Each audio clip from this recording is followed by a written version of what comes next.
Okay, Hare Krishna. Welcome to the session on art of controlling the mind.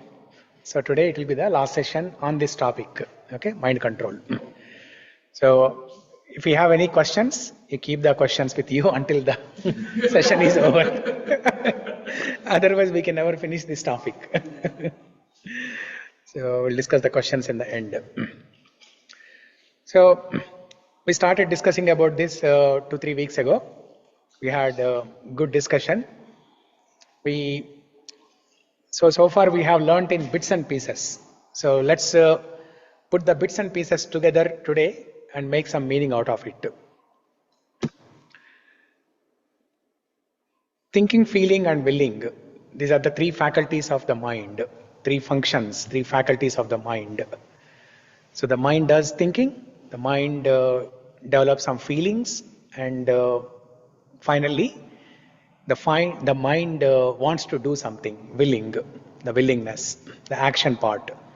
So before you do anything, thinking and feeling, the mind will go through this two-step process before eventually doing an action. Where is the mind located? Mind is part of the subtle body, which you cannot see it. The brain is different from mind. Brain is the physical part in the body, which is there in the head. Brain you can see. If you open the skull, you can see the brain. But mind you cannot see. Mind is part of the subtle body. It exists in the heart region. The gross body is made up of earth, water, fire, air, ether, the blue color part. And then subtle body is made up of mind, intelligence and false ego. And the anatomy or the hierarchy of these different components is the soul is at the top, and below the soul is intelligence, below the intelligence is mind, and below the intelligence, below the mind are the senses. So we have pancha jnanendriyas and pancha karmendriyas. 5 knowledge acquiring senses, 5 working senses. We need the senses to do different jobs in our day-to-day life. Okay, our hands, eyes, nose, ears, etc. So these are the 5 working senses, and 5 knowledge acquiring senses. All these senses that we see, with our eyes, right? That the eyes, ears, tongue, the skin, we can see the physical form of these senses. These are the working senses. But corresponding to these 5 working senses, there are knowledge acquiring senses. For example, eye. Whatever the eye sees, the eye learns something from it. So where is that knowledge acquiring sense? That is inside, which we cannot see. Okay? And the ear. This ear is the physical form of the ear, which is the gross shape, gross form. But corresponding to this working senses of ear, internally there is a knowledge acquiring sense. Whatever the ear hears, then it acquires some knowledge. So 5 working and 5 knowledge acquiring senses. And the mechanics of the mind, these are the different interactions of mind, intelligence and senses. The senses, whatever they see, whatever they hear, whatever they smell, etc., they feed into the mind. And mind is a storehouse of all the impressions that are coming from these 5 senses. And mind processes. And intelligence makes the decision.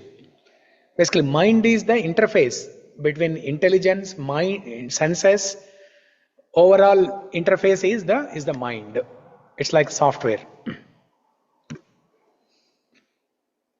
In Bhagavad Gita Chapter 6, Shloka number 5, Krishna tells, Uddared atmanatmanam atmanam avasadayet atmaiva hyatmano bandhur atmaiva ripuratmanaha.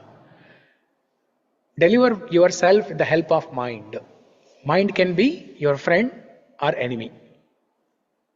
This is chapter 6, shloka number 5.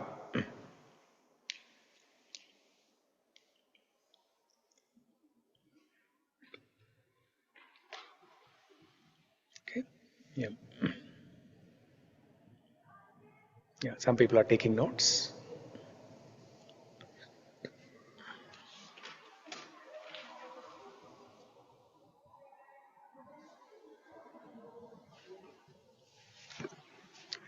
And we also learned what happens if the mind is not controlled. A controlled mind is your friend and uncontrolled mind is your enemy. What happens if a mind is not controlled?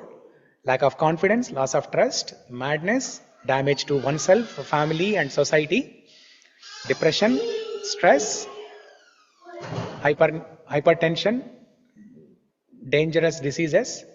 You're looking for the class for the kids? It's in that room. Open that door and you will see it. Yeah. Yes. So you can leave the boy there and you can come back here. Just pull it. You should take the book in the book. Slide it.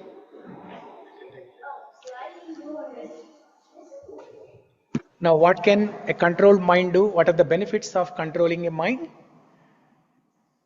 Productivity and performance, mental health, overall health will increase, working relationships, whether in the family or in the friend circle, in the office, in the society in general, okay, the working relationships will improve. So the other day I said something, right? We have guided missiles, but unguided mind, uncontrolled mind. So these days, whatever I'm saying in the class, that's manifesting somehow. I said guided missiles, and then there are missiles. Iran, Iraq.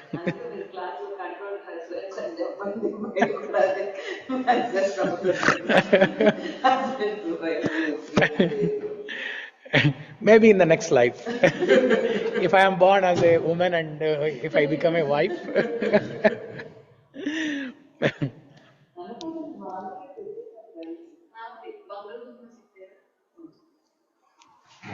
Importance of mindfulness. Okay, further benefits of controlled mind.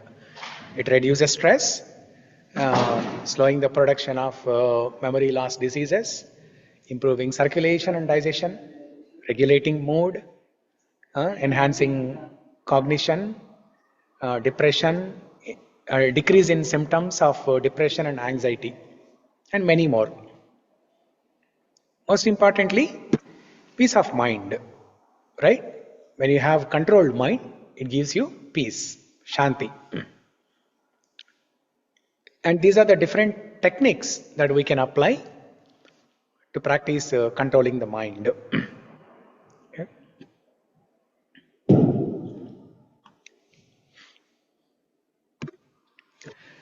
So where does Krishna say in Bhagavad Gita the importance of controlling mind? Nasti buddhir ayuktasya nacha yuktasya bhavana nacha bhavayata shantir ashantasya kuta sukham. One who is not connected with the Supreme in Krishna consciousness can have neither transcendental intelligence nor a steady mind, without which there is no possibility of peace. And how can there be any happiness without peace? Nasti buddhir ayuktasya nacha yuktasya bhava. Let's all repeat this shloka, okay? 2.66. We have discussed this probably last year, so it's all gone. Nasti buddhir ayuktasya nacha yuktasya bhavana. Nasti buddhir ayuktasya nacha yuktasya bhavana. Nacha bhavayata shantir ashantasya kuta sukham. Nacha bhavayata shantir asantasya kuta sukham. So in simple words, Krishna is telling that without peace, there cannot be happiness. And how can we develop peace? The peace of mind. That is when we control our mind, when we discipline our mind, then there will be peace. And when there is peace, there will be happiness.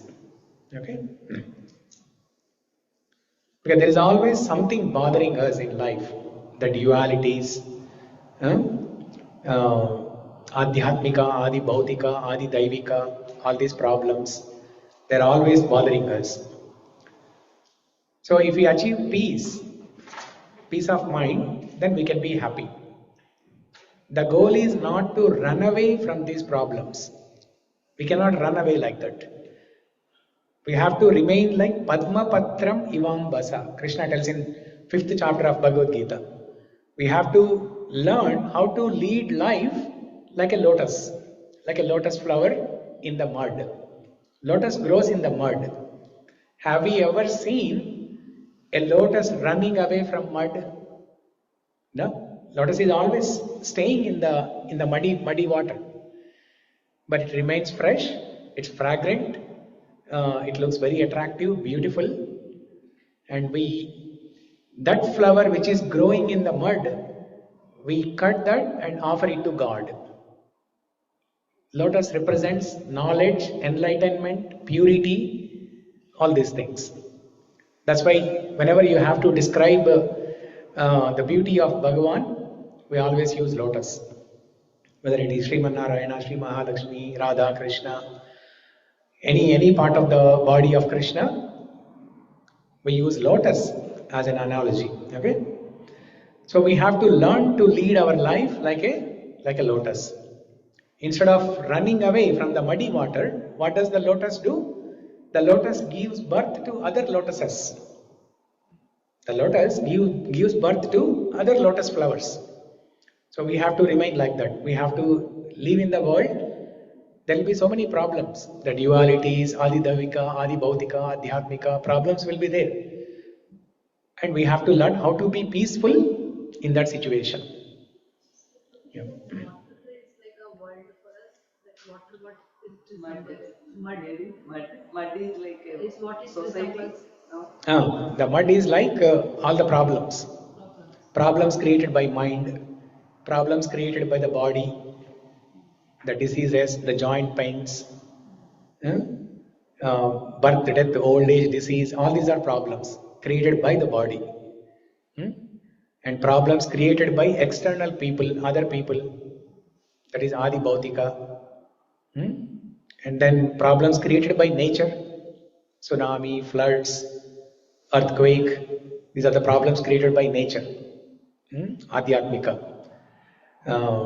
So like that, there are so many problems which represent that muddy water. So while staying in this disturbing environment, we have to learn how to be peaceful. Then we can be happy. Okay, and it is possible. No matter how fast the Kali Yuga degrades, no matter how much the AI technology advances, no matter how much the violence increases, no matter how much crime increases in the society, still, if we take shelter of Bhagavad Gita and Srimad Bhagavatam, we can understand how to remain peaceful. Okay. In fact, Krishna will protect us. Krishna will place us in those places where there are no disturbances. As we become sincere and as we develop more and more faith, Krishna will put us in those places where there are no problems. Okay? Or even if there are problems, as we advance in Bhakti Sadhana, even if there are problems, we will not be disturbed. Yeah. Happiness and peace both are the same thing, or inside that peace, the happiness is good. First peace, then you will be happy. Okay. First peace of mind, then you will be happy. That's what Krishna is saying here. Without peace, where is the happiness? So ashantasya kuta sukham. If you have ashanti in your mind, then there is no sukham. So satisfaction makes us peace, peace makes us happy. No. Satisfaction is beyond happiness actually. Yeah.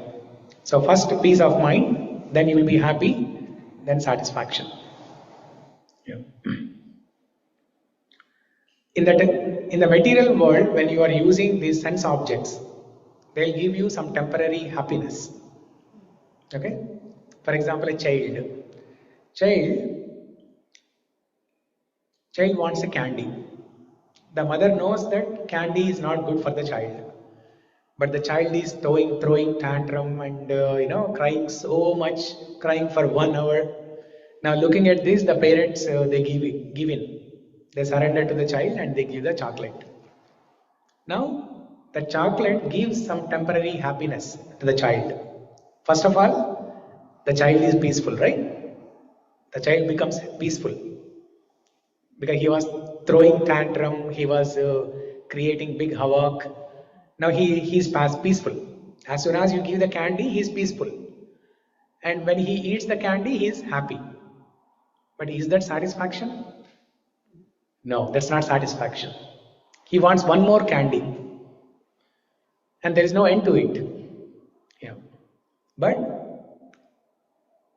satisfaction is that state where you don't hanker for happiness anymore. You are satisfied within. You are happy within. The happiness that we talk about in general is happiness that we derive from external objects. It's hankering.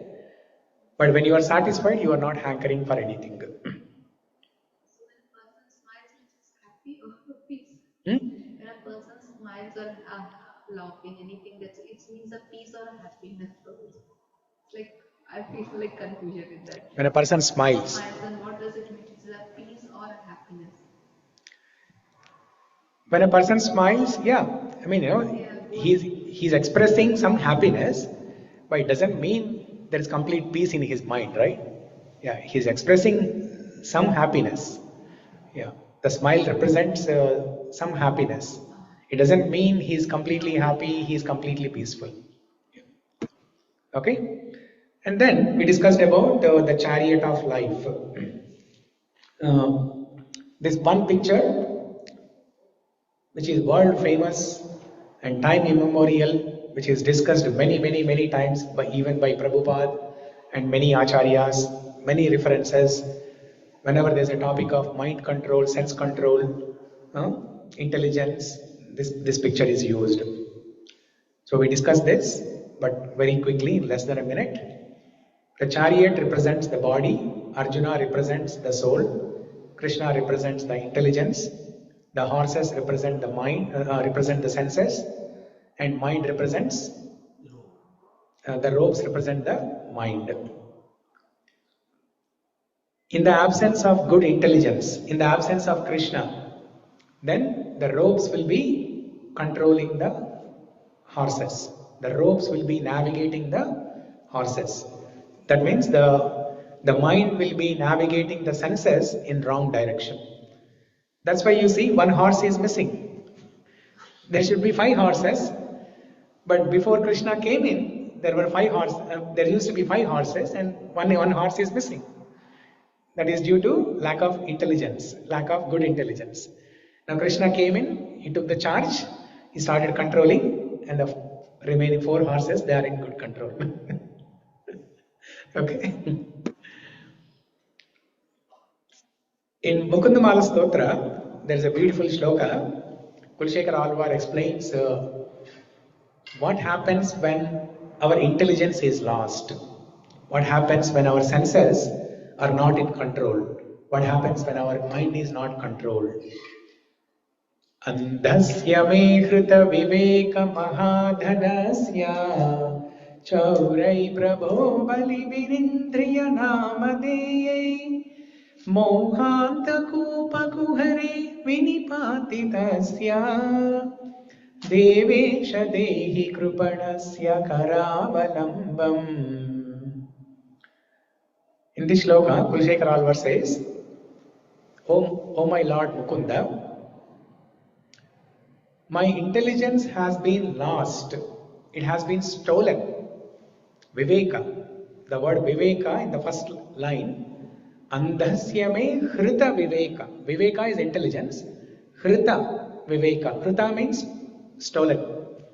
Andhasya me hrita Viveka mahādhanasya. This intelligence is great wealth. But this great wealth called intelligence is stolen. Who has stolen it? Chaura. Some thieves. Who are the thieves? Who are the chauras?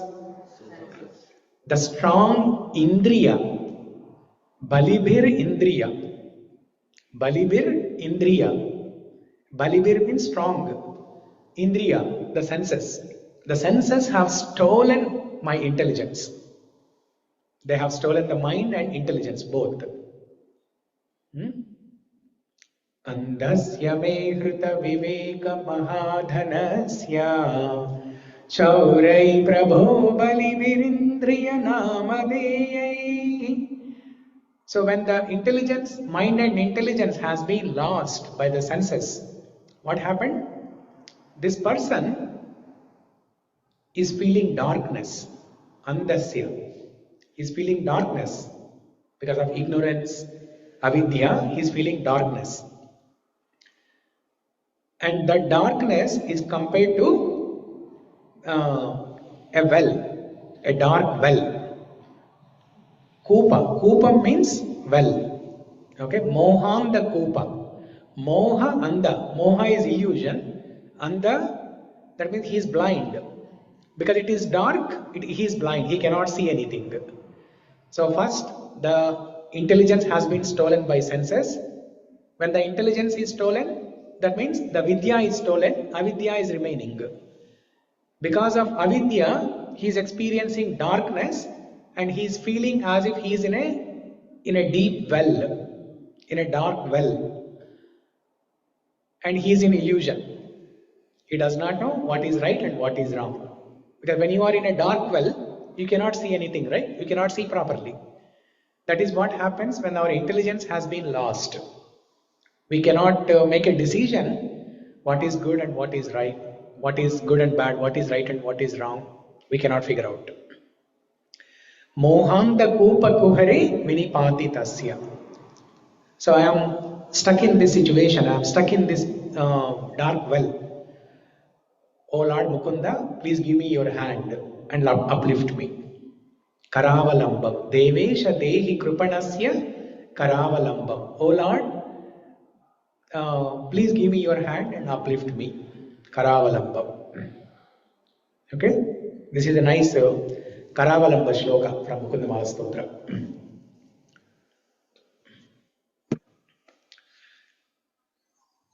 And the same thing Arjuna is also telling in Bhagavad Gita. What is Arjuna telling in Bhagavad Gita? Arjuna says, after hearing majority of the shlokas from chapter 6, in shlokas 5 and 6, Krishna explains a little bit about mind, saying that if you control your mind, it is your best friend. If you don't control your mind, it is your worst enemy. And then, starting from shloka number 7 onwards, Krishna talks about breathing, meditation, all these yoga asanas. He talks about Ashtanga Yoga, the eightfold process of Ashtanga Yoga. After hearing all this, in the end, Arjuna says, Krishna, it looks like this process of Ashtanga Yoga, especially mind control, what you have explained, seems very difficult to me. It's not possible. I can control the raging wind, but not my mind. Arjuna says, Yoyam yogastvaya prokta samyena madhusudana etasyaham na pashyami chanchalatvat sthitim stiram. Okay? Instead of me passing the mic. Okay, somebody online. Sindhura, Mirunara?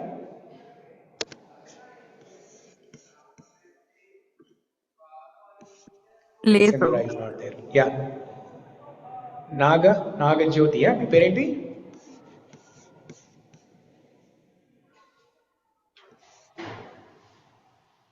Okay. Namakirti. ఉన్నారా? Yes, Prabhu. చదవండి ఈ translation చదవండి 33. Arjuna said, O Madhusudana, the system of yoga which you have summarized appears impractical and unendurable to me, for the mind is restless and unsteady. Next one.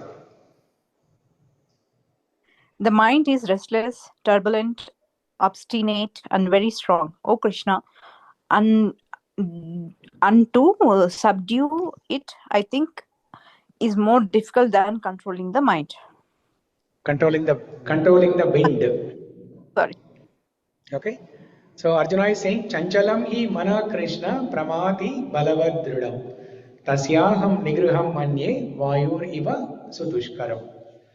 So I can control the raging wind, but not the mind. Okay. So with his astra shastra vidyas that Arjuna has learned from Dronacharya, Arjuna is saying, maybe, I can try controlling the wind in the ocean, but not my mind. So if Arjuna is telling that, what are we? Who are we in front of Arjuna? That means we have a much bigger problem than what Arjuna has. But let's see what Krishna is going to tell as a solution to this. Krishna says, asaṁśayaṁ Shri Bhagavan asaṁśayaṁ mahā-bāho mano durnigrahaṁ calam. mano durnigrahaṁ calam. Abhyāsena tu kaunteya vairāgyeṇa ca gṛhyate. Abhyāsena tu kaunteya vairāgyeṇa cha gṛhyate. Lord Shri Krishna said, O mighty armed son of Kunti, it is undoubtedly very difficult to curb the restless mind, but it is possible by suitable practice and by detachment. So Krishna is giving two simple techniques here. What are the two techniques? Practice and detachment. Very easy, right? Very, very easy. Practice and detachment. Very easy. Everybody can do it. So we don't need to even discuss further. The topic is ended. Thus we conclude 6th chapter of Bhagavad Gita. Or even entire Bhagavad Gita actually. When mind is controlled, you don't need anything. You have achieved everything. But it's not that easy, right? So now let's try to understand in great detail how this one shloka that Krishna explained, Abhyāsa and Vairāgya, these two techniques, how this solution can be applied in great detail. Okay, we'll try to understand that. Abhyāsa means practice. We have to practice the control of mind. Vairāgya means detachment. Detachment from the sense objects. Detachment from external worldly things. When it comes to controlling the mind, there are three components: intelligence, mind, and senses. We have to address these three things. If we don't address any one of these, then it is not possible to control the mind. There is a correlation between these three things. Now, where does Krishna explain that? Krishna explains that in Bhagavad Gita chapter 3.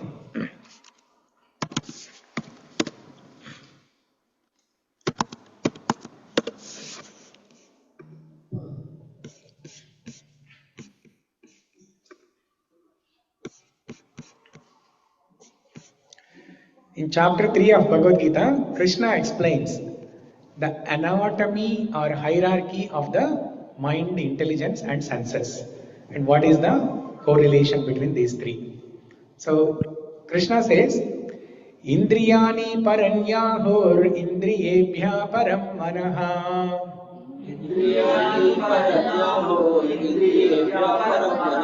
Manasastu para buddhir yo buddhe paratastu saha.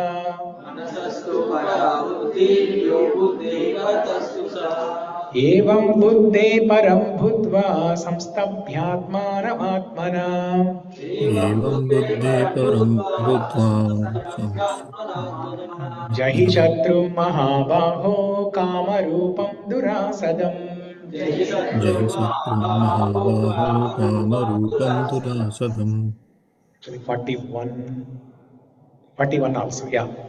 41, 42, 43. Tasmatvam indriyanyadho niyamya bharatarshava. तस्मात्त्वम् इन्द्रियाण्यादौ नियम्य भरतर्षभ Atmanam prajahiyenam jnana vijnana nashanam. आत्मानं भजयत्नं ज्ञानविज्ञाननाशनम्. Let's read the translation of these three shlokas.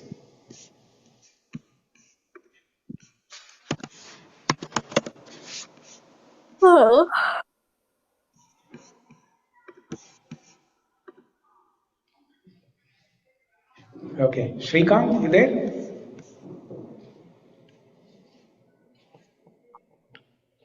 Yes, Prabhuji. Shrikant, can you hear me? Oh yeah, I Yeah, think yes, I Prabhuji. yeah. Okay, can you read these three translations? 41, 42, 43. Sure, Prabhuji. Therefore, O Arjuna, best of the Bharatas, in the very beginning curb, this great symbol of sin by regulating the senses and slay this destroyer of knowledge and self-realization. The working senses are superior to dull matter. Mind is higher than the senses.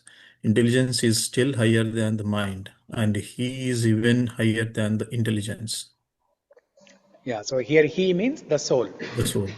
Okay.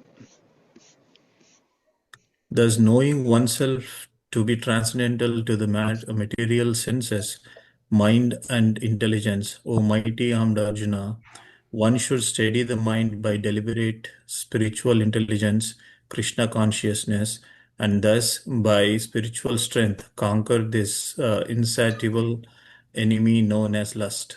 Lust. So the context of these shlokas is in third chapter, Arjuna asks Krishna, "Oh Krishna, I theoretically I understand that what is to be done, what is not to be done, what is right, what is wrong, what is good, what is bad. But still, even after knowing this, I am still feeling like forced to engage in sinful activities. Even after knowing that I should not do it, but it feels like somebody is pushing me from behind and engaging me in sinful activities. Why is it so?" Then Krishna explains this, the whole process of controlling mind, senses, and intelligence. And he says the root cause of this is lust. Kamaesha krodhaesha rajoguna samudbhavam mahāshano mahā-bāho viddhi enam iha vairinam. Krishna tells it is lust only, Arjuna, that is the root cause of all these problems. And how to address that lust, Krishna is explaining in these three shlokas. How to control intelligence, mind, and senses. If you look at the shloka, Tasmatvam indriyani adau. Adau means what? Adi means beginning. First one. The first step is controlling senses. Indriyani adau. Indriyani adau. Niyamya bharatarshava. Niyama. We have to restrict. We have to restrict the senses, restrain, control the senses. Okay? So that is the technique for senses.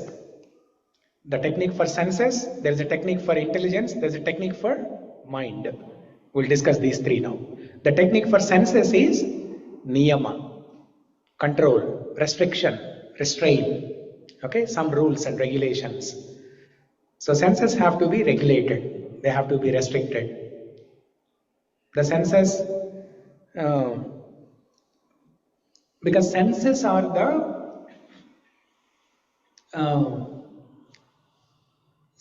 receiving the information first hand. Whenever you see something, the eye is receiving that knowledge.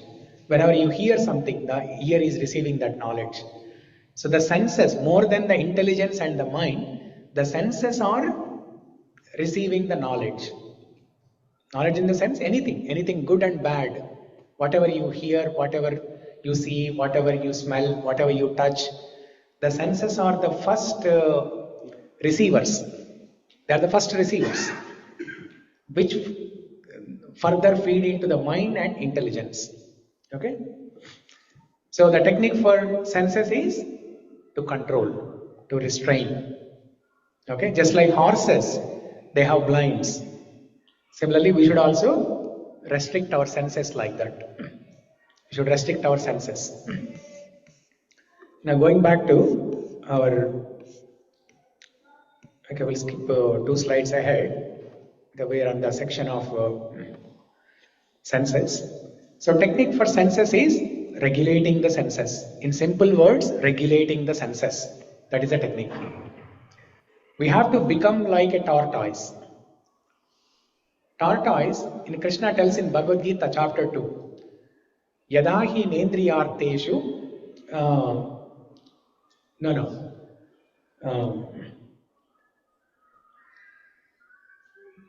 kurmongani va sarvashah. Yada hi nendriyarteshu, kurmongani va sarvashah, indriyan indriyartebhyah, tasya prajna pratishtita.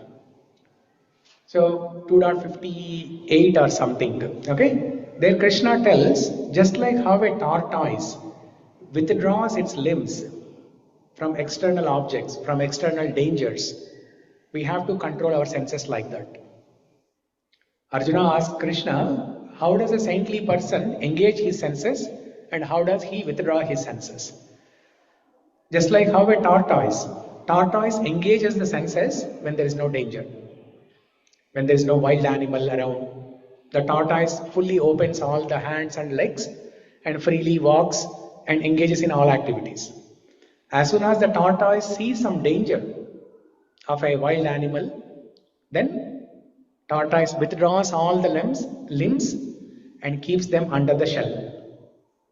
And even if a wild animal sees, it will think that it's not a living object. It is some rock. So the wild animal will go away. Or animals like tiger and lion, they can sense that it is a tortoise. But they also cannot do anything. Because the shell of the tortoise is very hard. Even the lion and tiger, they cannot penetrate into it. So the tortoise is completely protected. So we have to become like tortoise. Regulate our senses. We should know when to engage our senses, when to withdraw our senses. Wild animal here, like how to understand, because here all over the world, it doesn't even know about the differentiation between the danger also. Even the senses will go fluently like with anything probably. So how to regulate it? Like senses will go away just like that you were saying, right? Yeah. So how to know about the danger of that? Like where to put, where not to put? So the wild animal here is, in our life, is the environment, the association, the environment, the people. So if you go to Vegas and expect to control mind, intelligence and ego, is that possible? No, it's not possible. So when Prabhupada was there, okay, 1 second, let me connect this.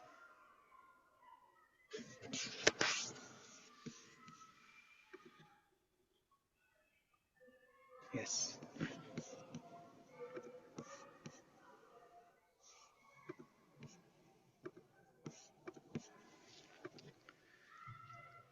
So when Srila Prabhupada was there, one of the devotees, he was a book distributor, preacher, so he asked Prabhupada, there is a club here, okay? Can we go and distribute books there in the club? Prabhupada said, yes, but only if we have confidence that you will come back. You will come back. So if you are going into a place where it is a danger to your senses, then don't even go there. Because it is very difficult to control senses. When you are in a place which is a dangerous situation and you expect to control your senses, it is not possible. That's why this famous monkey, Chedu Chudaku, Chedu Vinaku, Chedu Matradaku. You understood? What is that? बुरा मत देखो, बुरा मत सुनो, बुरा मत. Ah, correct. See, Abhishek has become an expert in Telugu now.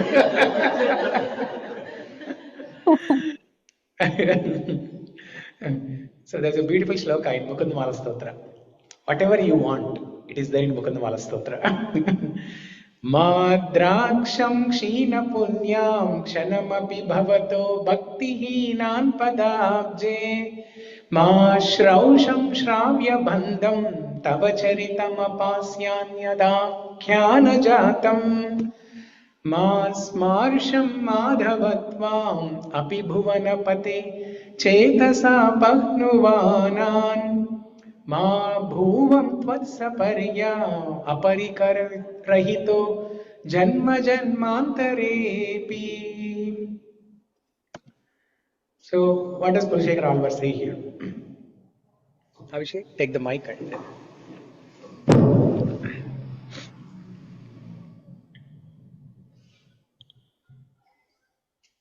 Oh Madhav, please do not let me even glance at those whose pious credits are so depleted that they have no devotion for your lotus feet. Please do not let me be distracted from listening to the worthy narrations of your pastimes and become interested in other topics.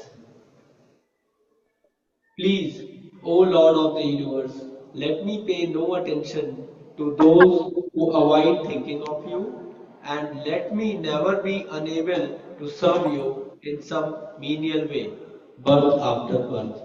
yeah.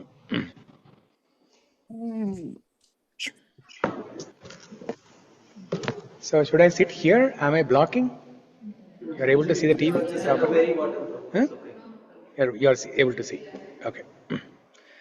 So here Kulshekar Alvar is saying that, O Lord Mukunda, please don't make me see those who are not practicing devotion. Bhakti heenan padabje. Those who are not practicing bhakti, I don't want to see them. Please don't make me see those people. And please don't make me hear anything other than your topics. Anything other than Krishna Katha, please don't make me hear that. And please don't make me, what else? Glancing and seeing and hearing. Yeah, seeing and hearing, both. Let me keep doing some menial services. Let me keep doing your services. Janma Janmantarepi. What happened? Hare Krishna, Hare Krishna. Hare Krishna, Hare Krishna, Krishna Krishna, Hare Hare. Hare Ram, Rama Rama, Hare Hare. So this is the technique we have to apply. The monkey technique. Okay? The monkey technique. The monkey technique is for general. It's for general personality development programs. But what is a spiritualized version of that monkey technique for us? As Kulshekar Alvar says in Mukundamala Stotra, I don't want to hear anything other than Krishna Katha. I don't want to see anything other than your Shamasundara Rupam. I don't want to smell anything that is not offered at your lotus feet. I don't want to associate with anybody who are not devotees. So like that.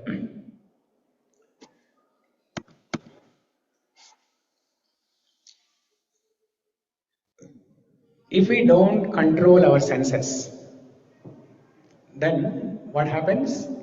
We become a slave in the hands of the senses. We become a slave in the hands of the senses.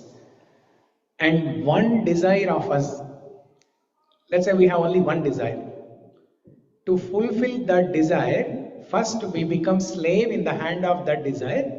Not only that, now to fulfill that one desire, we become slave in the hands of everybody in the world.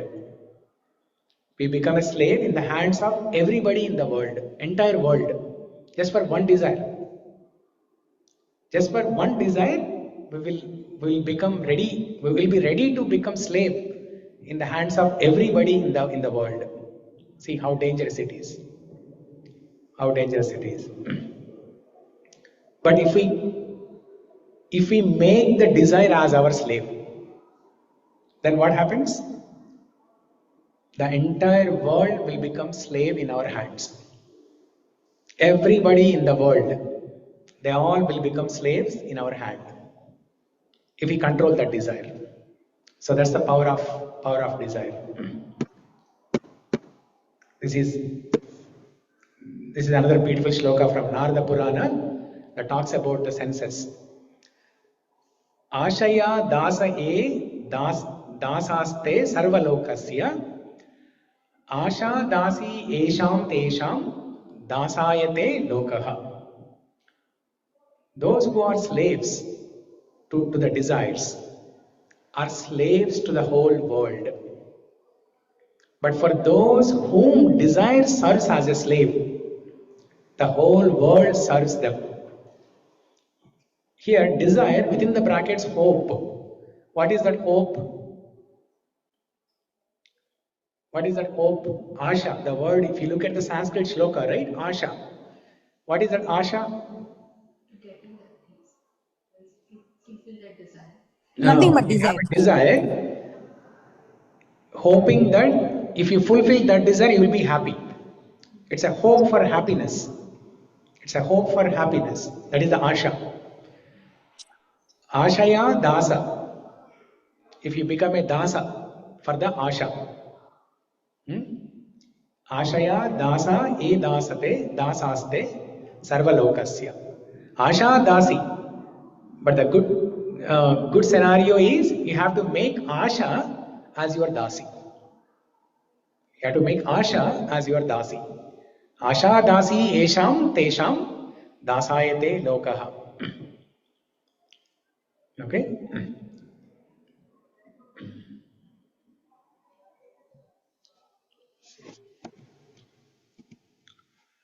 There's another beautiful shloka in Nectar of Instruction about controlling senses.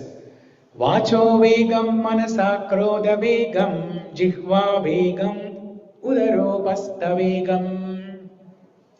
Yes. Vacho vegam manasa krodha vegam jihva vegam udarapastha vegam.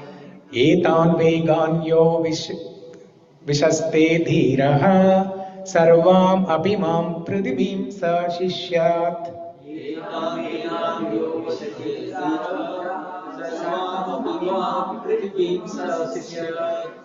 A person who can tolerate the urge to speak, the mind's demands, the actions of anger, and the urges of the tongue, belly, is qualified to make disciples all over the world.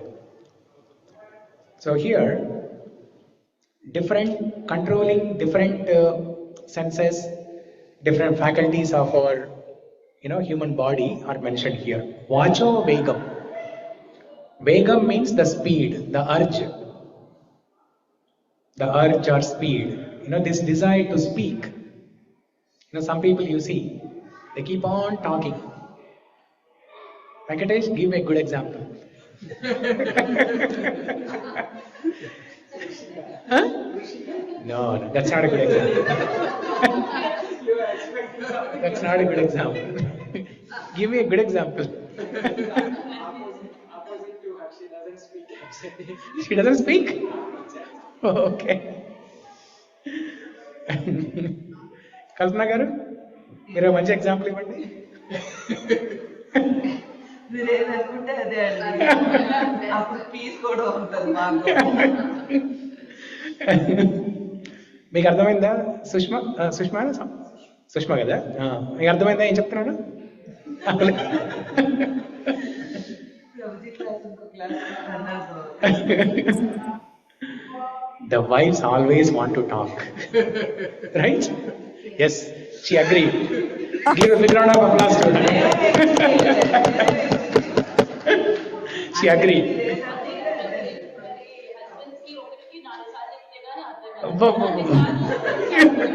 వినపడదు కదా wife మాట్లాడాలని వాళ్ళకి mute అయిపోతాయి. ఏం చెప్పారు అసలు? ఒకటికి 4 సార్లు చెప్తే కానీ వినపడదు. vacho vegam. We have this urge, this strong desire to speak. Now, what is the problem with that? What is the problem with that? We are not supposed to speak when we are angry or something, then also we say that we don't control our speech. Okay. 5-10 minutes. 5-10 minutes. Yeah, 1 o'clock.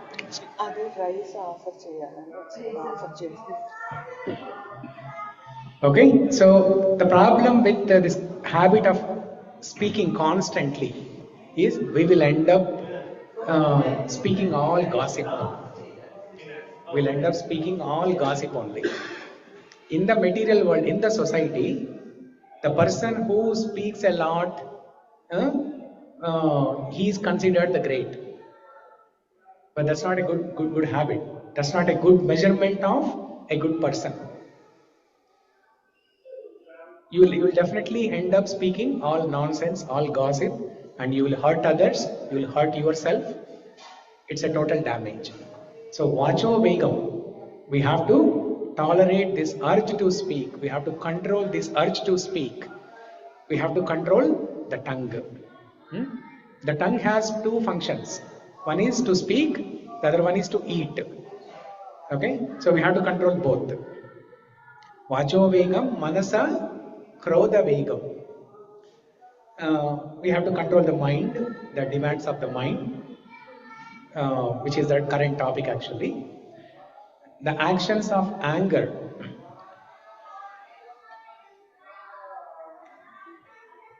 The actions of anger.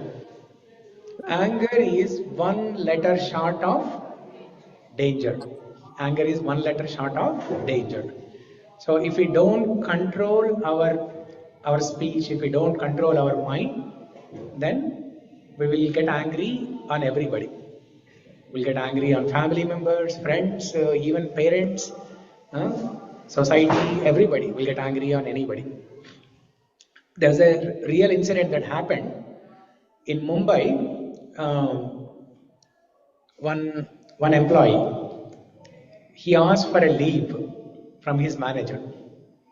1 day leave, and the manager said no. And this person, he took either knife or some gun or something, and he shot him. He killed him. The employee killed the manager just for 1 day of leave. He denied 1 day of leave, and then this employee killed the manager. So anger. And the urges of the tongue. Urges of the tongue is to eat especially. Okay? As we are speaking, eating, the prasadam is, the bhoga is here. Tongue and belly. Okay? So only such a person who has learned, who has mastered to control the urges of senses, who has controlled the mind, who has controlled the anger, he is qualified to make disciples in the world, in the entire world.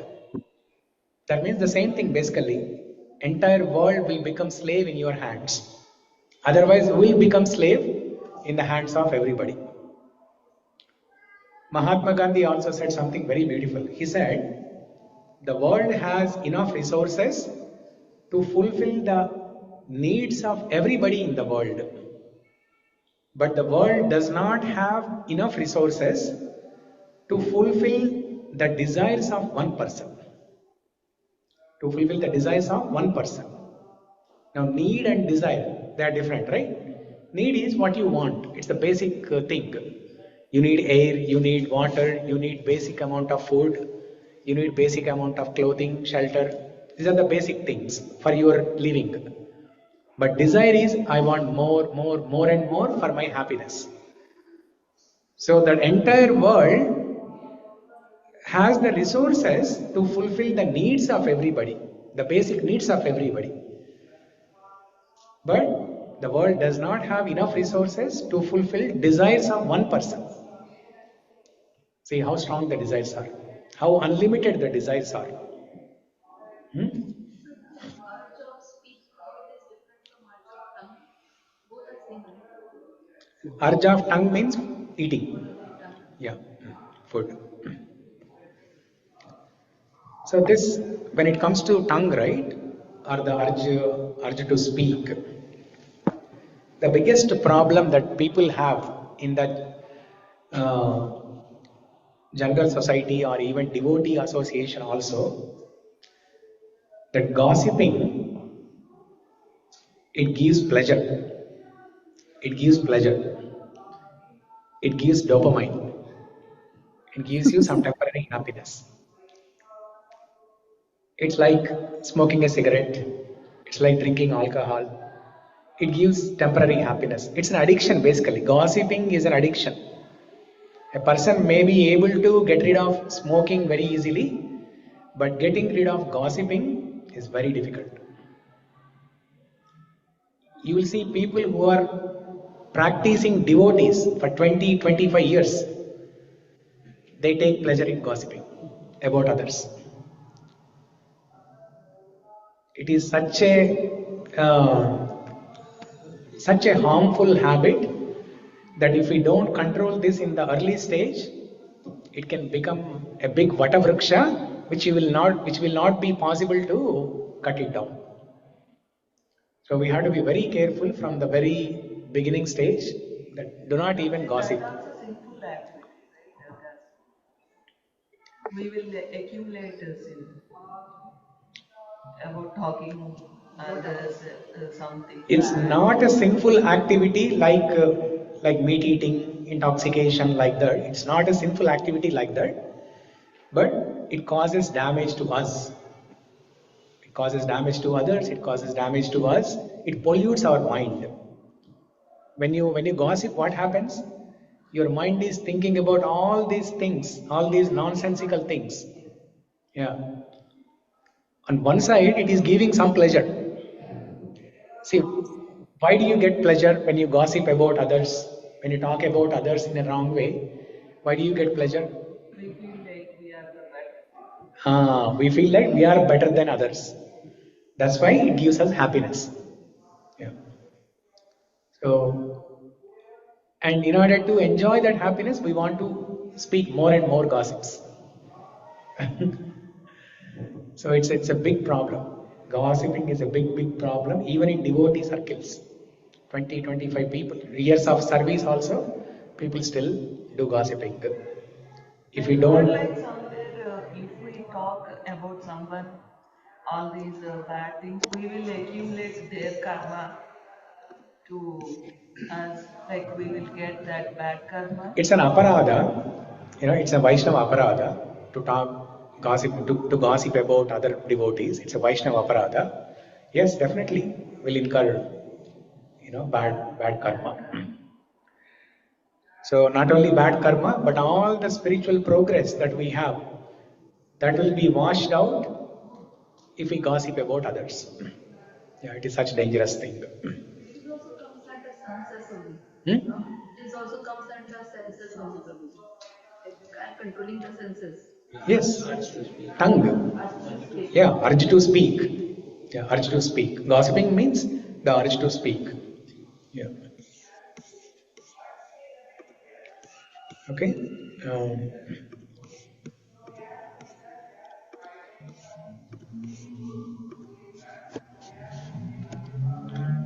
So this is done. And then, so this is all about controlling the senses. Because Krishna said go back to second chapter. What did Krishna say? Tasmat tvav indriyan yadav. Begin with senses. Start controlling the senses first. Where are the senses, by the way? In the hierarchy, where are the senses located? Above gross body. Below. Senses are at the bottom. At the bottom, lower level. Okay? So control the senses first. While making an attempt to control the senses, you control your intelligence and mind also. So intelligence. Now technique for intelligence. Technique for intelligence is very simple. Read Shastra. Read scriptures. When you read scriptures, it will sharpen your intelligence. You will know what to be done, what not to be done. What is good, what is bad, what is right, what is wrong.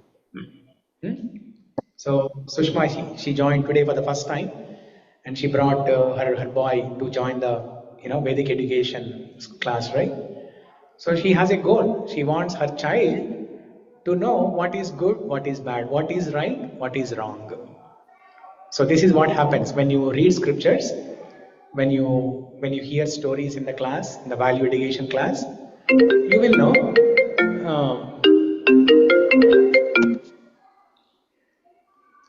You will know what to be done, what not to be done. That is what is intelligence. The power to discriminate. The power to discriminate between good and bad. See, most of the people who are eating meat, majority of them, they continue to eat meat because there's nobody to tell them that eating meat is bad. There's nobody to tell them that eating meat is bad. I am the live example. In my childhood, my father used to encourage me to eat meat because my father, like when I was in 6th grade or 7th grade, let's say, my father had typhoid. And then in India, the doctors, what do? After giving some medicine, they say, you have to eat chicken to heal quickly and better, to get energy. Because when a person gets typhoid, they'll become weak, right? So to regain that strength, the doctors give the first advice as eat meat. Yeah, so my father was given that advice by the doctor. And my father started eating. And then, he wants to share the joy with everybody in the family, right? Sharing is caring. So he used to encourage me, like, first he used to offer me. And I am never used to eating meat, right? So I said, no, I don't want to eat it. And my father used to bribe me. I'll give you 10 rupees. If you eat this meat, I'll give you 10 rupees. Then for the 10 rupees, I started eating. Prabhuji, ఇక్కడ easy solution వచ్చింది. Wife కూడా తినాలంటే అలా బ్రైవ్ ఇవ్వచ్చు కదా. So, and it continued like that until I don't know, when I stopped eating meat after coming to ISKCON, 2009-10 time frame. Okay, so I'm sure most of there in this assembly or in ISKCON who are like this. The biggest problem is there is nobody to tell that it is bad. So this is what is intelligence. Intelligence means the power to discriminate between good and bad. So Even if somebody tells, nobody will eat it. no. First of that is a second problem, and there are ways to handle that. But the biggest problem is there are nobody for some people like me. See, until I came to Seattle, until I came to ISKCON, nobody had told me that eating meat is bad. And the people who tell also sometimes only tell like, hey, it's bad for animals. We should know it's bad for us as well. That's the main thing, right? Because everybody encouraged. My father encouraged. In my intermediate, residential college, they used to serve meat every Sunday. Not serving, it's like a Yeah. weekend job. Yeah. And after that, when I joined Oracle, all the friend circle, whenever there is a party, there is meat is served.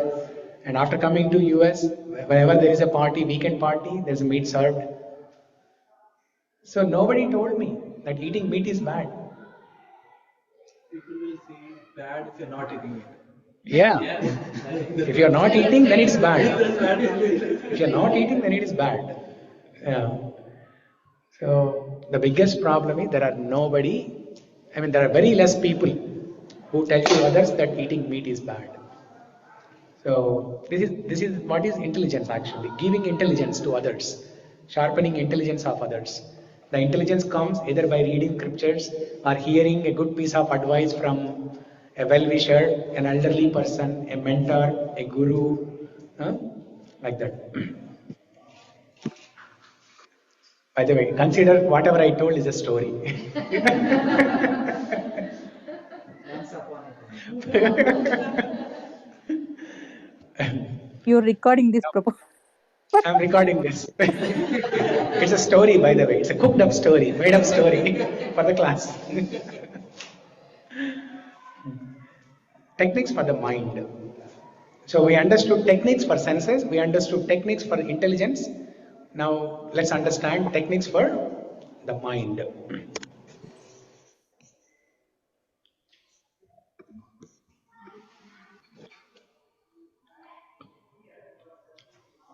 So last week we discussed mind is compared to a lion, right? And we discussed how to tame the lion. People in the circus, they bring the lion, somehow they catch the lion and they put it in the cage. Okay? But when we talk about lion, there can be three scenarios. What are the three scenarios? The first scenario is the lion is free and you are also free. Lion is moving around freely and you are also moving around freely. That is scenario one. Now we'll understand what are the consequences, okay? Second scenario is lion is engaged but you are free. Second scenario, lion is put it in a cage but you are free. Now third scenario, you are put in a cage but the lion is free. Okay? Now let's go back to the first scenario. Lion is free and you are also free. What is the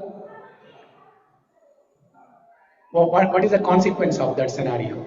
The lion will win and eat us. Huh? The lion will win and eat us. Mahā-prasade Govinda. Brahmarpanam Brahmahavir Brahma. Lion will chant some mantra and eat happily. Okay? That is the worst scenario. Lion is free and you are also free. That's the worst scenario. Now what is lion here? The mind. When the mind is free and your senses are also free, that's the worst scenario, the most dangerous scenario. Second scenario, the lion is put in a cage and you are free. The mind is put in a cage, but the senses are free. What is the consequence?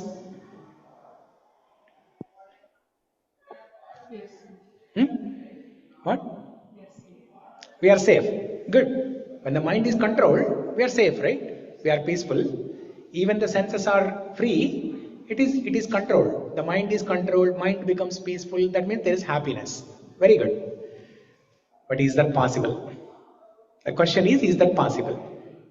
It's an ideal scenario. That's what we want. We want the mind to be in the cage. We want the lion-like mind to be in a cage. But is that possible? No. It's not very easy to catch a lion and put in a cage. Circus people, they are trained. They take courses. They do PhD. How to catch a lion. But we don't have that time. Yeah? In fact, our mind is more dangerous than lion. Somehow, even if you study that course, you can catch a lion. But no matter how many courses you do, it is difficult to control the mind. So even though that's an ideal scenario, but it's not practical, it's not easy. Now let's go to the third scenario. What is the third scenario? We are in the cage. Senses are in the cage. We are in the cage and the lion is free. Now what is the consequence of that? The senses are in the cage and the mind is free. That's also okay. Not the ideal scenario, but okay. Okay? And is it practical? Can we do it? Yes. Yes, right? We are doing we are listening to Katha, Krishna Katha, and sometimes our mind will be wandering. Yeah. Yeah, something like that. Your ears, which is the senses, they are here, but the mind is wandering somewhere. Yeah, at least it is better, right? So slowly, whatever you are hearing, it has impact on your mind. Slowly, mind will change. Okay? Yes, you have a good point.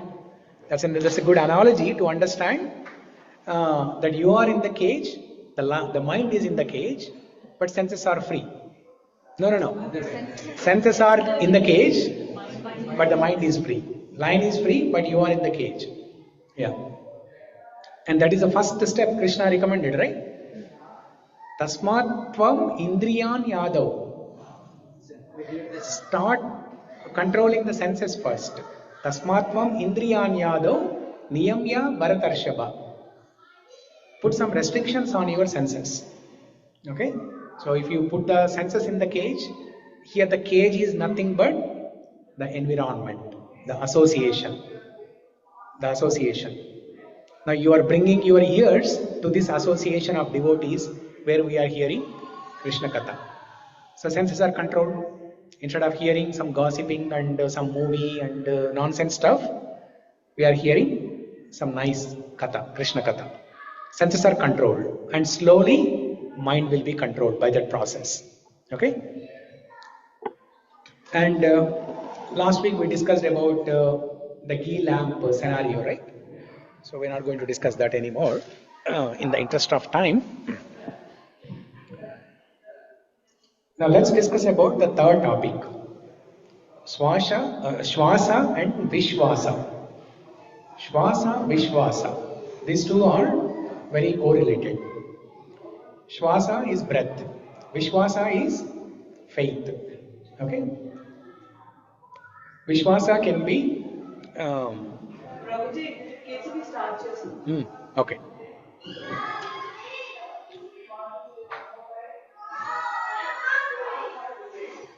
The Shvasa plays a great role in controlling the mind. The breathing, the way or the speed at which you breathe, it has a great impact on your mind. The faster you breathe, there's a more negative impact on your mind. The slower you breathe, there is a less impact on your mind. So this breathing technique, if you join some, Sudhakar will know, in the meditation pranayama. So most of these pranayama classes, they teach anuloma, viloma, rechaka, kumbhaka, all these things. But there are some fast breathing techniques also. That fast breathing technique is something that you should not do all the time, right? Only during that time you have to do it, and there's a purpose for that. But in general, slow breathing is what is helpful. It controls the mind. Slow breathing controls the mind.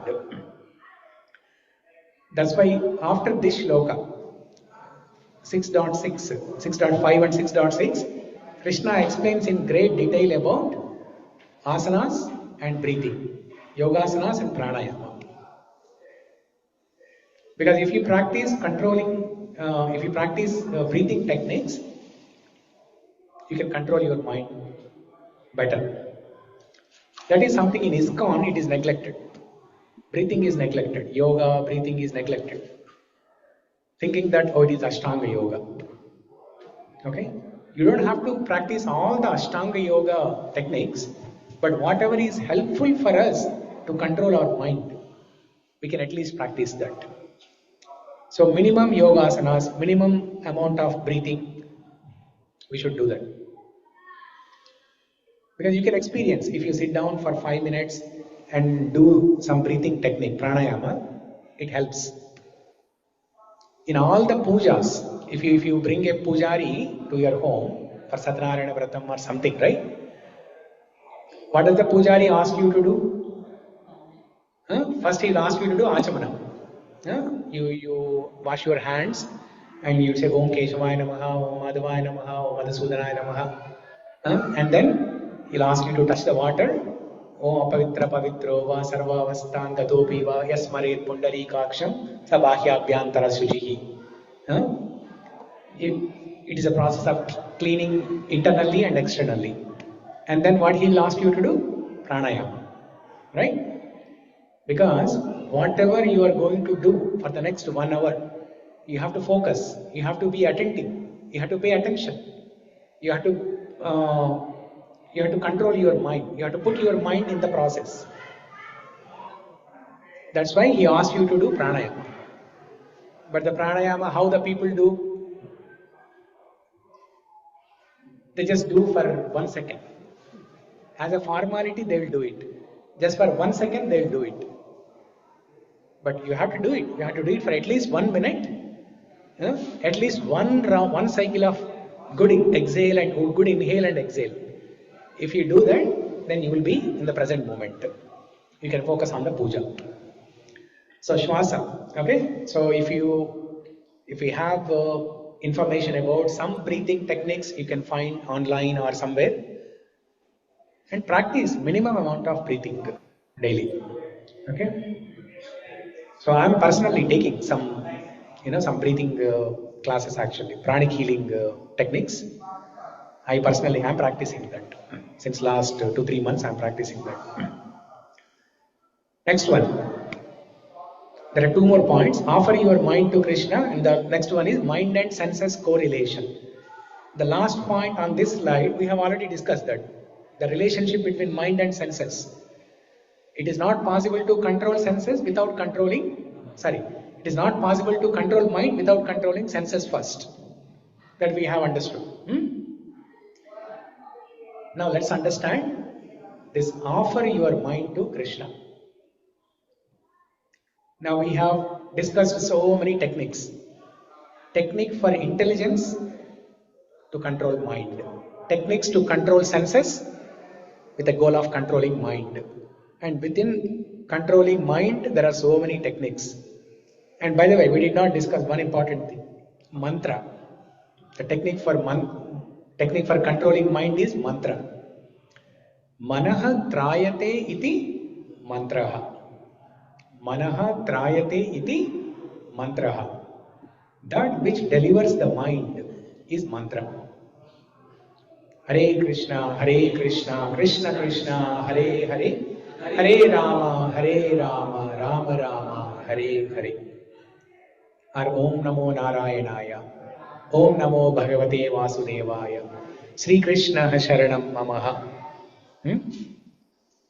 In Ramaraksha Stotra, there is a beautiful shloka. Bharjanam Bhava Bijanam Arjanam Sukha Sampada Tarjanam Yamadutanam Rama Rameti Garjanam. Okay, let's all repeat this, okay? Bharjanam Bhava Bijanam Arjanam Sukha Sampada Tarjanam Yamadutanam Rama Rameti Garjanam. If we roar like a lion, by saying what? Garjanam means roaring. Rama Rameti Garjanam. If we roar like a lion, what is the roar? What is the sound of roar here? Rama Rama. Rama Rameti Garjanam. Okay? If we chant loud, Shri Ram Jaya Ram Jaya Jaya Ram, Shri Ram Jaya Ram Jaya Jaya Ram, Shri Ram Jaya Ram Jaya Jaya Ram, Shri Ram Jaya Ram Jaya Jaya Ram. If we roar like this, Rama Rameti Garjanam, then what happens? The benefits mentioned in the first 3 lines will happen. What are the benefits? The first one, Bharjanam Bhava Bijanam. Bharjanam means roasting. Roasting. Like you roast something on a frying pan. Good example, Venkatesh. Give me good example, Venkatesh.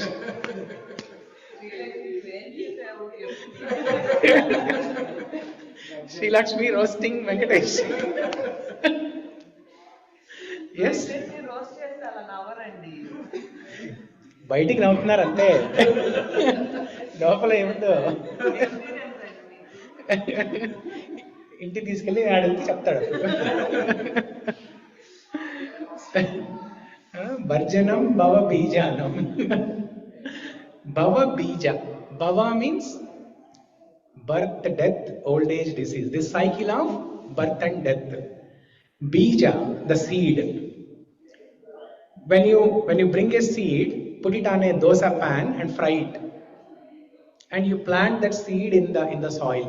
What happens? It won't grow. The seed will not fructify. That means all the papa karma, punya karma, whatever we have, are the tendency to do sinful activities. The bija and kuta.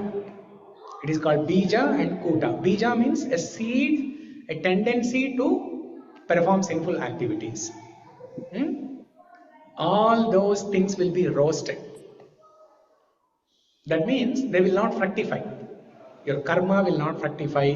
The seed or tendency to do sin will not fructify. It will stop. Sometimes by doing some pious activities, some puja, some karma kanda, we can get rid of papa karma. There will be all punya karma.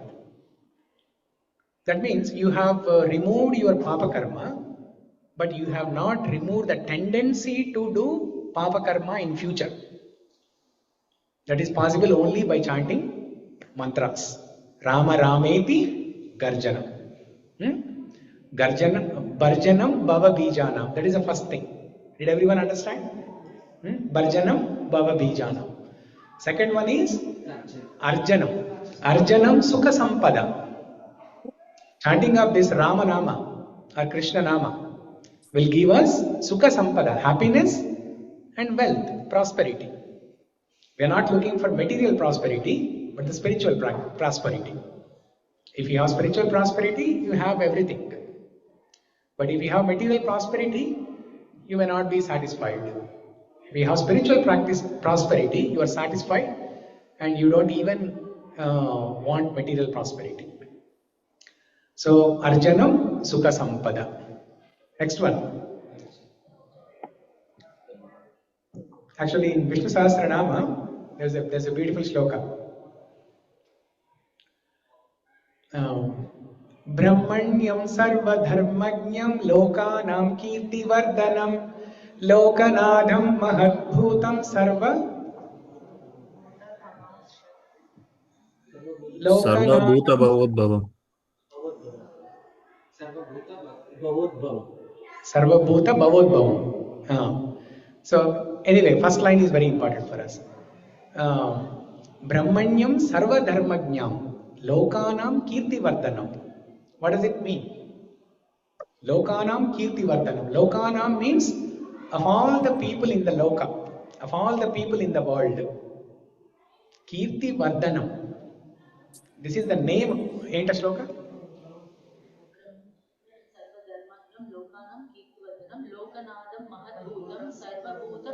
Sarva Bhuta Bhavodbhavam. Okay. Anyway, the first line, Lokanam Kirti Vardhanam. Kirti means the name and fame, the glory, the wealth, the prosperity, everything. Vardhanam. He is the one who increases. Vishnu or Krishna, he has a name as Kirti Vardhanam. Lokanam Kirti Vardhanam.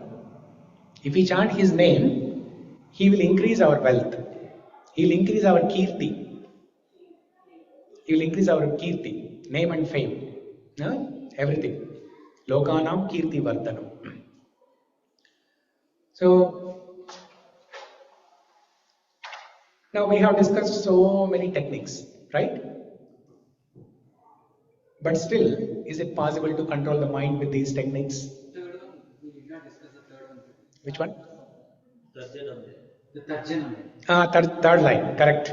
See, very good, Venkatesh. That means at home roasting is happening very nicely. Roasting is happening. You are disciplined very nicely at home. Yes, regulated, controlled, roasted, restricted, everything.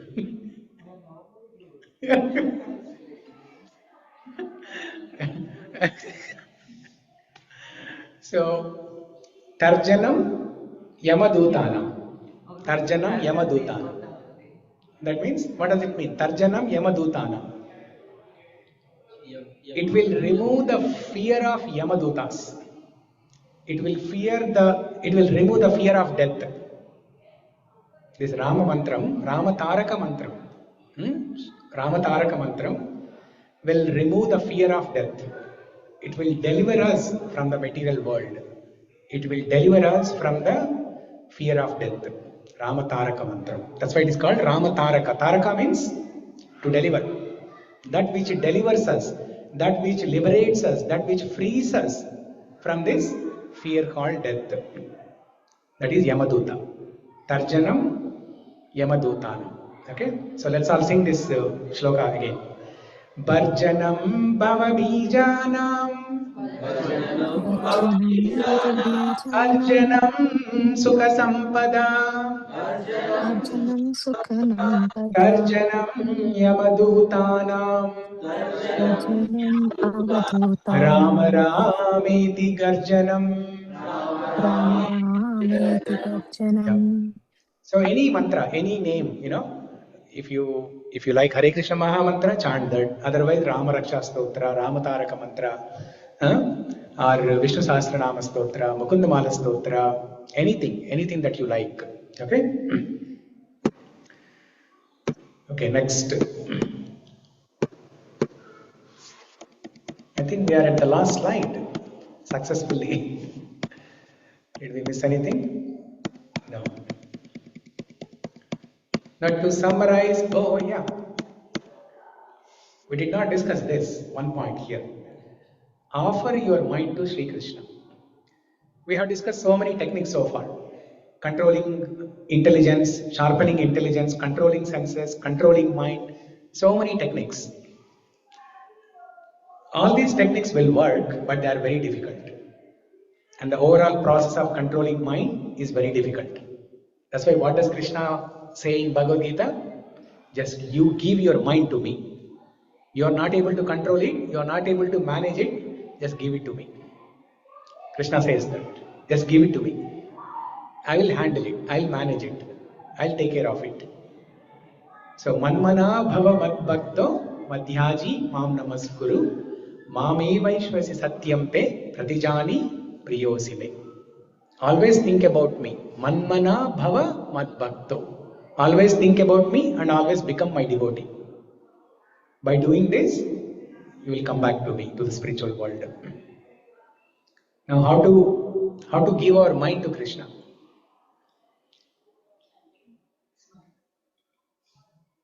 There are many things, different ways. Chanting and Shravanam, Kirtanam, Vishnu Smaranam. Yeah, Shravanam, Kirtanam, Vishnu Smaranam. Shravanam, Kirtanam will lead to Smaranam. Always remember Krishna means Smaranam, right? So what is the prerequisite for Smaranam? Shravanam and Kirtanam. We have to hear and we have to sing. We have to chant, we have to recite, we have to sing. So this process of attentive Shravanam and attentive Kirtanam. Attentive hearing and attentive recitation of mantra or the stotrams. That will lead to Smaranam, remembrance of God. So there is a three-step process for this: attraction, absorption and attachment. So initially you have to become attracted to something. You have to become attracted to something. Either hearing, Shravanam, or if you like Kirtans, if you like Kirtans and dancing, you come to the temple, Sunday evening you come to the temple, there is a Kirtan and dance. Yeah, Friday, Sunday, Friday, Saturday, Sunday, 3 days basically. Okay, so you can experiment different techniques and see where your attraction is. So somehow you get attracted to something, because all these are the things everybody is looking outside world also, right? What do they want to do? They want to feast, they want to dance, they want to hear from other people. The same thing you experiment here. For 6 months, 1 year, you try it out. Then I'm sure you will be attracted to something. You will be attracted to some process. Somebody will be attracted to reciting stotram. Somebody will be attracted to simply reading Bhagavad Gita, Bhagavatam. Somebody will be attracted to singing bhajans and kirtans. Somebody will be attracted to instruments. Somebody will be attracted to cooking. Something like that. Some seva, cleaning the floor, something like that. For example, our Pawan Prabhu, in the Samamish temple, if you see him Sunday evening, he does great service in the showroom, which we will not be ready to do it. Raise your hand, how many of you will be ready to take care of the shoes? When visitors are coming, they are leaving the shoes all over the place is dirty. Raise your hand if you are ready to do that. But Pawan, he does every Sunday, he does that. If you go to Samamish temple, there will be 500, 600 people, sometimes 1,000 people will be coming. And he'll be taking the shoes and chappal and putting them in the shoe rack very nicely, making sure that the place is clean. So that is seva. Okay, somebody will be attracted to Shravanam of Harikatha, somebody will be attracted to seva. So somehow you get attracted, and once you are attracted, then you become absorbed. You become absorbed in that. If you are attracted to hearing Krishna Katha, you keep hearing more and more, and you become absorbed in that. You forget yourself. By hearing Krishna Katha, you forget yourself. Magna Chittaha. Dhruva Maharaj uses a word called Magna Chittaha. We have to become Magna Chitta. Telugu antaru Nimagna Mayadu ee panilo ani. What does it mean? Nimagna avadam ante? Magna means absorb. Nimagna means deeply absorbed. Deeply absorbed. Okay? So we have to become absorbed. First attraction, then absorb, and then finally you will develop attachment.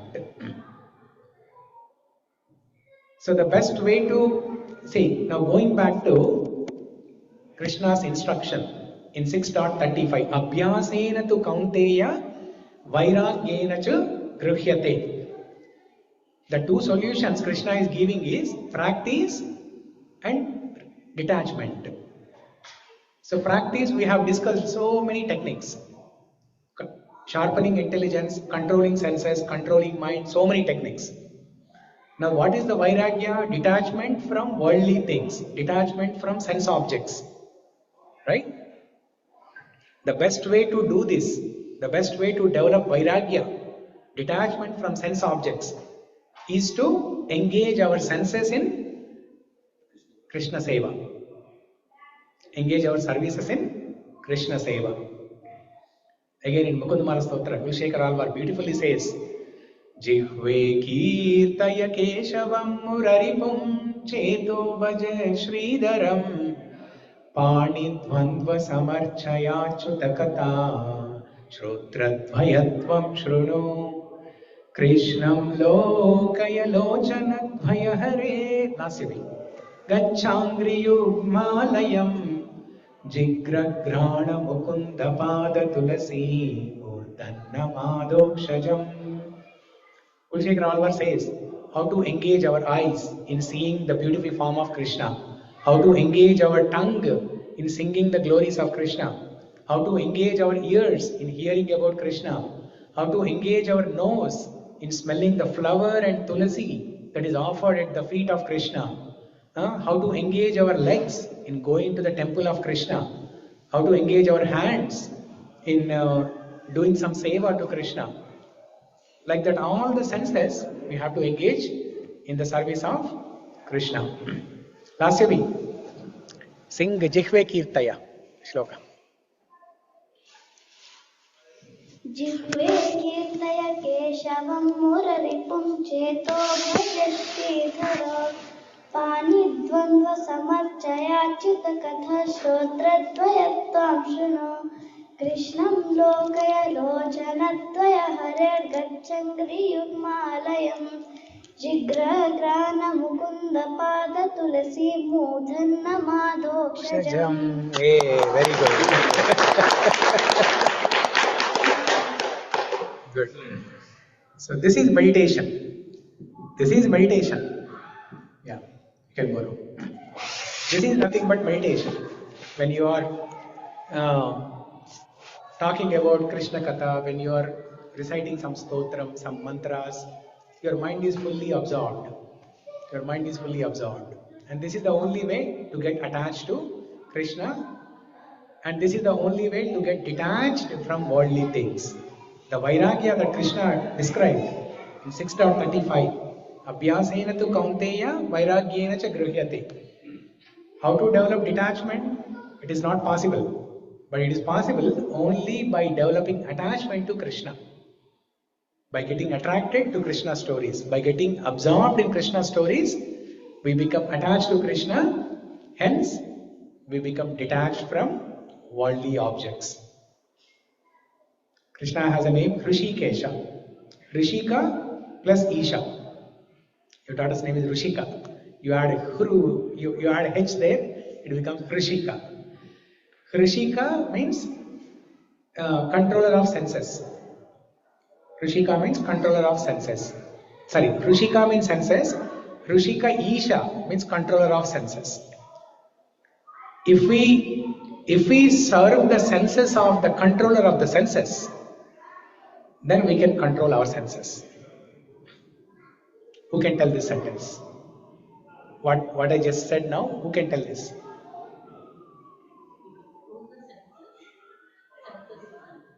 If you serve the controller of senses. It is a Balakrishna dialogue.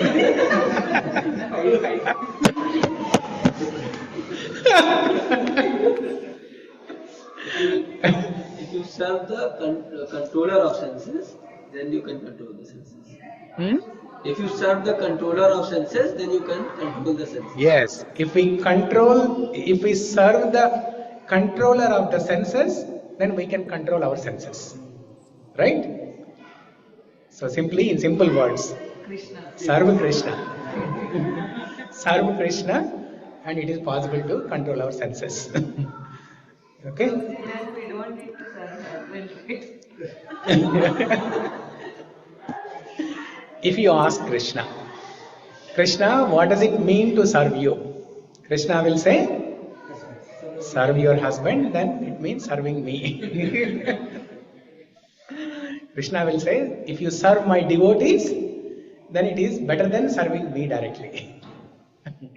Husband is not devotee.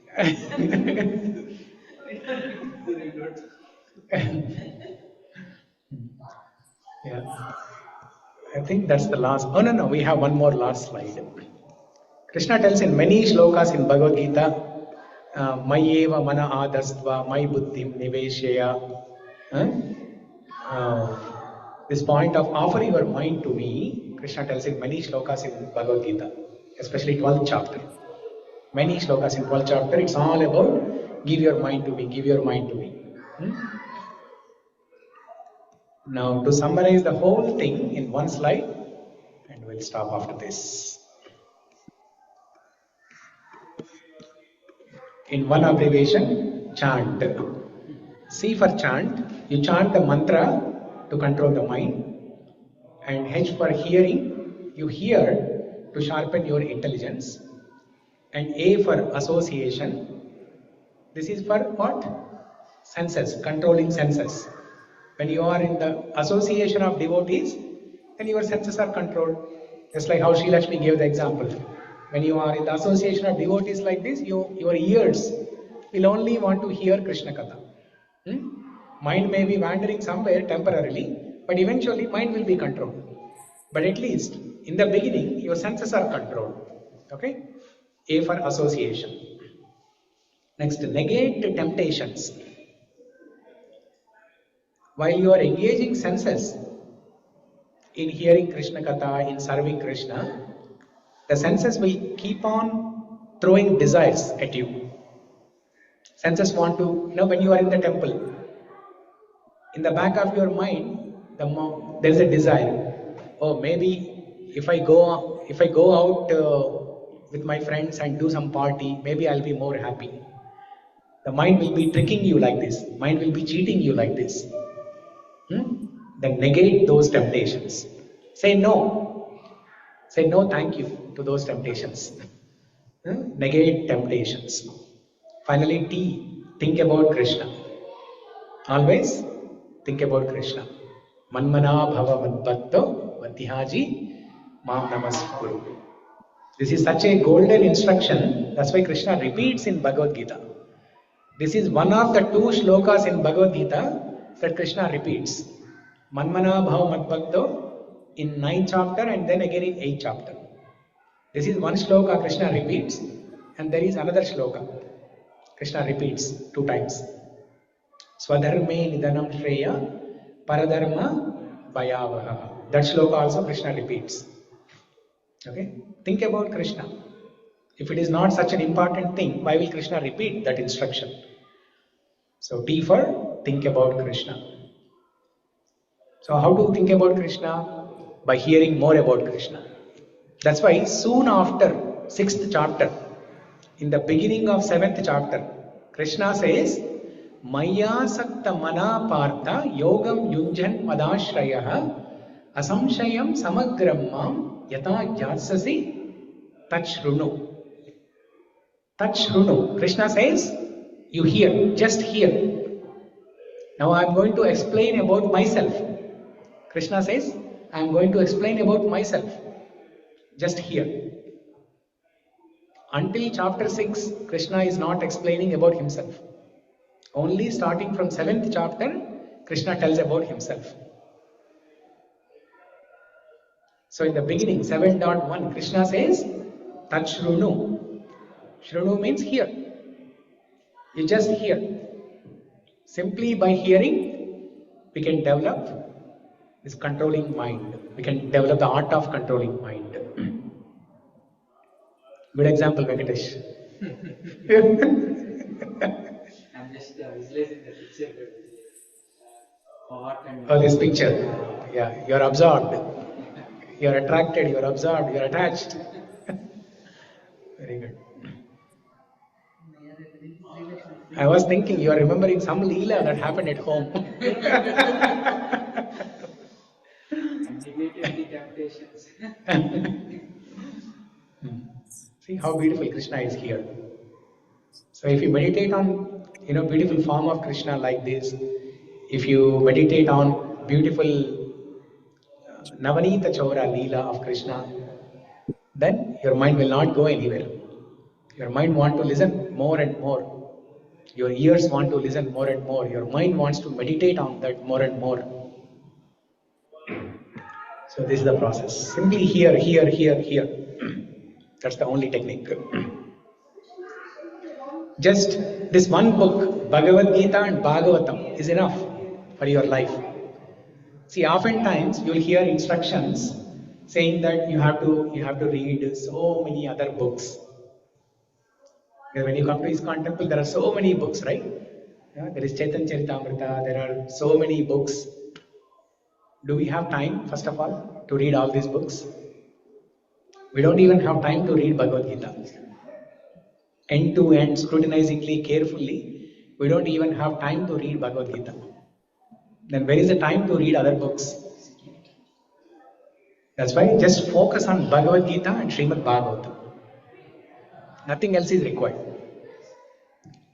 Oftentimes when you hear some lectures on YouTube or somewhere, you will see for 7 minutes. that in ISKCON, everybody will say, Chaitanya Charitamrita. Do we have time? You can get some glimpses, some idea, overview, some, at a brief overview we can hear, but we don't have time to read Chaitanya Charitamrita. You may hear this instruction, but my suggestion is just ignore that instruction. Just dedicate your life to Bhagavatam. Read Gajendra Moksham for 1 year. Read Kunti Stuti for 1 year. Read Dhruva Charitam for 1 year. Read Prahlada Charitam for 1 year. Read Bhishma Charitam for 1 year. Read Sudama Charitam for 1 year. No, in Bhagavatam. Everything is there in Bhagavatam. Separate chapters. All these things you read, you dedicate 1 year for each of these charitams. You meditate. You take a deep dive into the shlokas and you understand what kind of emotions, feelings Sudama was expressing and how Krishna was reciprocating. Go deep into that subject matter. Instead of rushing, just for the sake of completing Bhagavatam, go deep. And keep a goal that for this life, only Bhagavatam. I'll take only Bhagavatam. Or maybe Bhagavad Gita and Bhagavatam, nothing else. I know that there are other books to read, but I don't have time. Just be practical like that. This is where many people fail. Because when they attend different lectures, they hear that reading Bhagavad Gita is important, reading Bhagavatam is important, reading Chaitanya Charitamrita is important, reading Prabhupada books are important, reading so many other newer books, everything is important. But do we have time? No. That's why you simply say no. You look at N here, negate temptations. When somebody else is reading other books, you will be tempted to read those books. Say no. If your taste is in Bhagavatam, just stick to Bhagavatam. If your taste is in Chaitanya Charitamrita, just stick to Chaitanya Charitamrita. Just one book for this lifetime. Because don't expect that we can get liberation, we can go back to spiritual world in this lifetime. So for this lifetime, just stick to one book. Even if it is Bhagavad Gita, just one book is enough. Make it simple, make it practical and simple actually. Okay? So we can take another 5 minutes maybe for any quick questions, comments and reflections. If anybody has.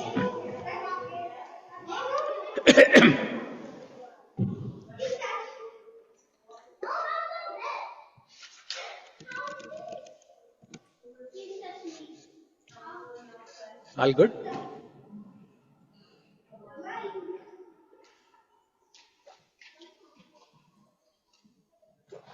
Prabhuji, if we control our food habits, does it control our urge to speak and also mind, everything? Yes. Yeah, that's a very good question. If we control our food habits, in fact, this is the topic I was discussing with Shiva, the kids teacher, the other day. Last week only, right? While going back home, right? Yeah. I'll tell about that later, but just to answer Jyoti's, Namakirti's question, right? If we control our food habits, can we control our mind? Can we control the urge to speak? Yes. You are what you eat, right? You are what you eat. Whatever you eat, it has a great impact on your consciousness. If you eat sattvic food, then your thoughts, your behavior, your urges, the vacho vegam, manasa krodha vegam, udarapastha vegam, all those things will be controlled. But if you eat rajasic food, tamasic food that is kept in the refrigerator for 1 week, you take it out and put it in microwave and eat, your actions, your thoughts, your desires will be like that only. That's why Bhagavad Gita says, Krishna tells in 17th chapter of Bhagavad Gita, food that is cooked more than 3 hours before is stale. That means it should not be eaten. Food. We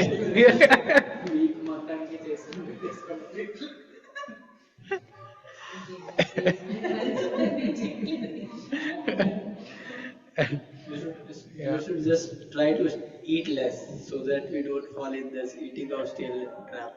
Yeah, even if you eat less, eat fresh food. Eat fresh food. That's why the Shastras say the best way of eating food is cook your own food. Cook your own food. But Prabhu, how does it impact? This is like all like material level, right?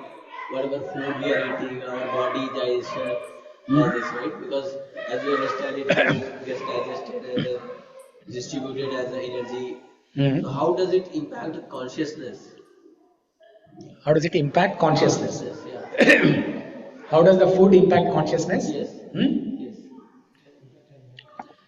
So that's a very good question. It's very subtle. We heard this statement many times, right? Whatever you eat, that has effect on your consciousness. It has effect on your mind and consciousness. That means the consciousness of the person who is cooking the food, who is cutting vegetables, who is cutting vegetables, especially the person who is cooking food. That person's consciousness is transferred to the food. We heard this many times. Some story is there, right? One Rishi did something. She took some ornament. I'm not able to recollect. Alexa, Yeah, stop. something. Yeah. Yeah. After he ate in somebody's home, he received something from their He home. got the thoughts. He didn't see He got bad thoughts. Yeah. Complete So, story I'm talking. yeah. But what is the mechanism here? How the consciousness of a person who is cooking the food is transferred into the food. What is the mechanism? Maybe based on the thoughts only, the ingredients also will follow, like salt, other spices, everything. So the cook is cooking the food, but how is the consciousness of the cook is transferred into the food? Is he doing some black magic or how? How is it transferred? What is the medium? Vibration of the whatever the cooking, whatever his thought process is, that is going into the food. Yes, vibrations, his thoughts, all those things. But what is the medium? Who is catching that?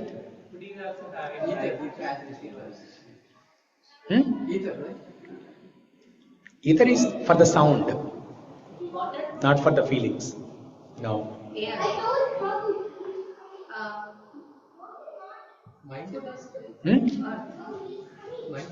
You're all close. Whoever said water and air, you're close. It's the fire. Fire. So fire has the ability to catch these vibrations. Whether it is negative or positive, whatever it is. The fire catches the vibrations, and then when you are cooking, that energy is transferred into the food. The fire is nothing but energy, right? It's a fuel. It's energy. So that energy is used to make raw rice into cooked rice. So while that fire is making that raw rice into cooked rice, these negative vibrations or positive vibrations are also transferred through the via medium of fire. That's why they give suggestion to eat raw food. Why the rishis eat raw food? Fruits and roots and nuts. Why the rishis eat like that? Because there is no possibility of contamination through the via medium of fire. The rishis, if they themselves, see many rishis, they cook their own food. If they cannot, the only thing they eat is fruits, roots, like that. Why? Or vegetables. Why? To avoid fire. Because if somebody else cooks and if there is fire involved in that, the negative impact will come to them. Fire is coming from the stove, right? Yeah. A person is a different, like a stone users, the person is there, it is the hand. It is linked with that fire. So the cook is standing in front of the stove, right?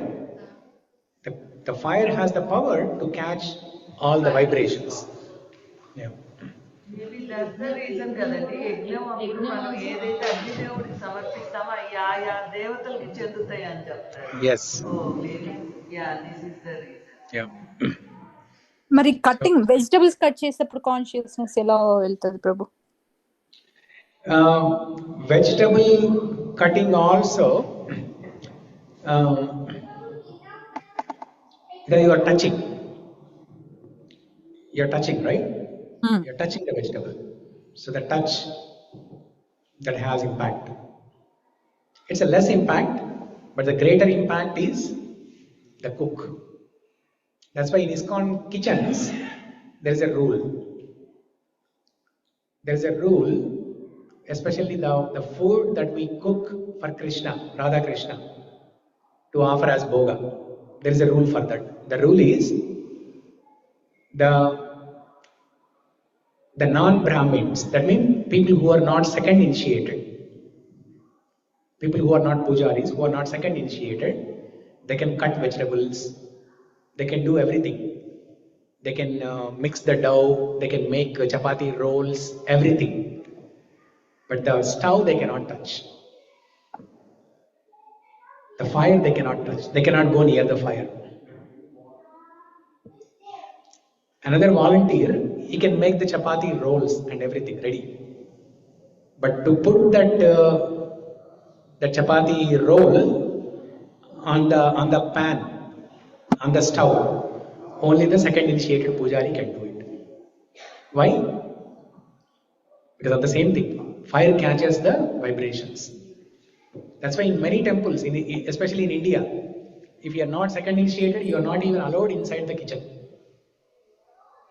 So here the rules are different, but in India, no, only pujaris are allowed inside the kitchen.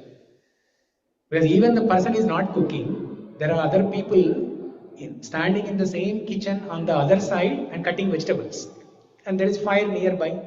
The fire can catch their vibrations even though they are not directly cooking. That's why in India the rules are even more stricter. So forget about all these things, but the point to understand is the fire is the mechanism. It's the via medium through which the consciousness is transferred.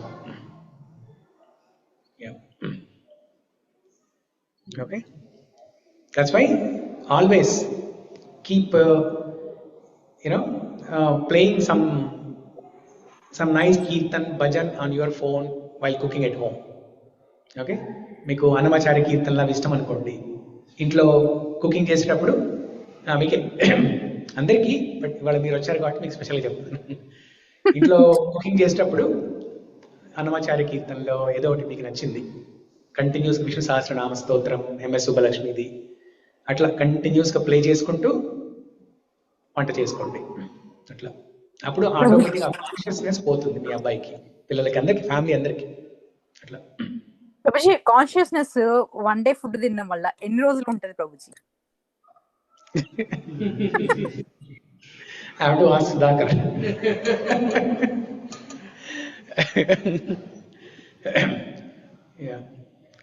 Yeah, that is difficult to measure like that. It's difficult to measure it that way.